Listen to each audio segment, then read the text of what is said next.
বলতে চাচ্ছি, আগামী কালকে থেকে জাতীয় নাগরিক পার্টি এনসিপি দলগতভাবে এবং 11 দলীয় ঐক্যর সঙ্গী হিসেবে সেই ঐক্যের সাথেও একই সাথে আমরা আমাদের কার্যক্রম চালিয়ে যাব।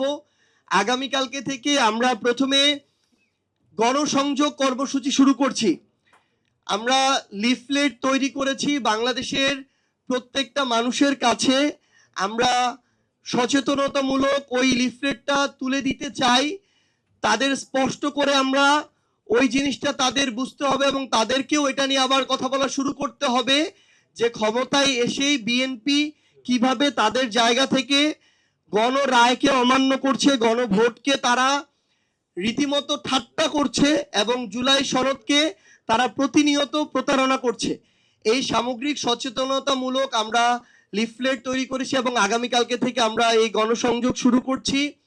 এবং আমরা পরশুদিন থেকে ঢাকা মহানগরের পরে আমাদের যে অন্যান্য যে মহানগরগুলো রয়েছে, বিভাগীয় শহরগুলো রয়েছে, প্রত্যেকটি জায়গায় আমরা বিক্ষোভ সমাবেশ এবং আমাদের বিক্ষোভ মিছিল করব। আমরা প্রত্যেকটি জেলা পর্যায়ে এটা আমাদের একদম মূল টপিক, যেটা আজকে আমাদের এই টপিকে যে আমাদের গণভোটের রায় বাস্তবায়নের দাবিতে মহানগর বা বিভাগীয় পর্যায়ে বিক্ষোভ মিছিলের পর দিন আমরা আবার জেলা পর্যায়গুলোতে বাংলাদেশের 64 জেলাতেই আমরা দলগতভাবে এবং 11 দলীয় ঐক্যের পক্ষ থেকে আমরা বিক্ষোভ মিছিল এবং সমাবেশ করছি।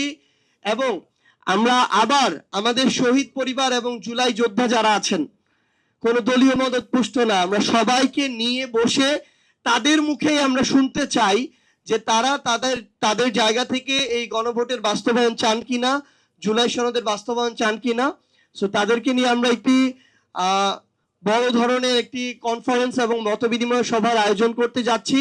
এবং এইটুকু আমরা স্পষ্ট করে বলে রাখি, জাতীয় নাগরিক পার্টি এনসিপি এবং 11 দলীয় ঐক্য যতদিন না এই গণভোটের রায় বাস্তবায়ন হচ্ছে এবং জুলাই সনদ বাস্তবায়ন হচ্ছে, ততদিন পর্যন্ত সংসদে তাদের জায়গা থেকে কথা বলবে, রাজপথে তাদের জায়গা থেকে কর্মসূচি চলমান রাখবে।